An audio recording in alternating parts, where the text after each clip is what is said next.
Job করার সময় অনেক আজে বাজে চিন্তা কেন আসে?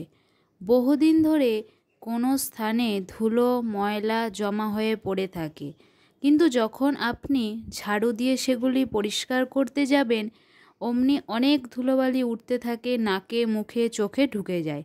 ঝাড়ু দেওয়া হচ্ছিল না, ধুলোবালি তেমন উঠছিল না। ঝাড়ু দেওয়া শুরু হলো, অমনি ধুলো উঠতে শুরু করলো। তেমনি বহুদিন ধরে হৃদয়ে নানা কলুষ জমা হয়ে আছে, কিন্তু যখন আপনি হরিনাম করে সেগুলি পরিষ্কার করতে যাচ্ছেন, অমনি অনেক আজে বাজে কলুষ ভাবগুলি উঠতে থাকে, সেই সব চিন্তা আসে। হরিনাম হচ্ছিল না, কলুষ ভাবগুলিও ধরা পড়ছিল না, চুপচাপ জমা ছিল। হরিনাম শুরু হলো, অমনি কলুষ ভাবগুলো জাগতে লাগলো। এটি হচ্ছে চিত্ত মার্জনের প্রথম বৈশিষ্ট্য। ধুলো উড়লেও ঝাড়ু দিতে দিতে পরিষ্কার হয়ে গেলে স্থান পরিচ্ছন্ন হয়ে যাবে।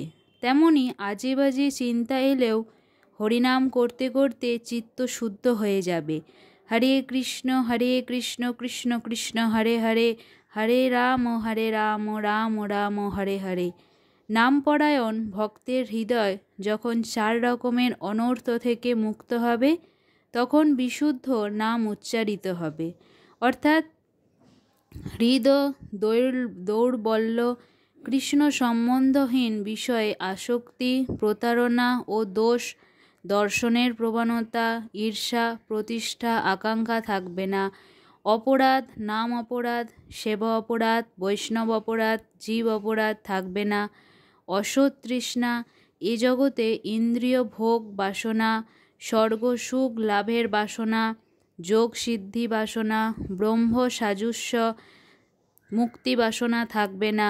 তত্ত্ব বিভ্রম, কৃষ্ণদাস ছাড়া অন্য পরিচয় রূপস্য তত্ত্ব বিভ্রম, পরমেশ্বরের স্থিতি সম্বন্ধে পরতত্ত্ব ভ্রম, প্রেম ভক্তিরূপ চরম লক্ষ্য বা ভক্তি অনুশীলন সম্বন্ধে বিভ্রান্তি, অর্থাৎ সাধ্য সাধনে তত্ত্বে ভ্রম, কৃষ্ণ ভক্তির প্রতিকূল বিষয় সম্বন্ধে অজ্ঞতা বা বিরুদ্ধ বিষয় ভ্রম থাকবে না।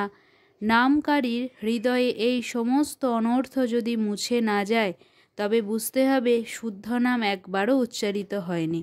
রাধে রাধে।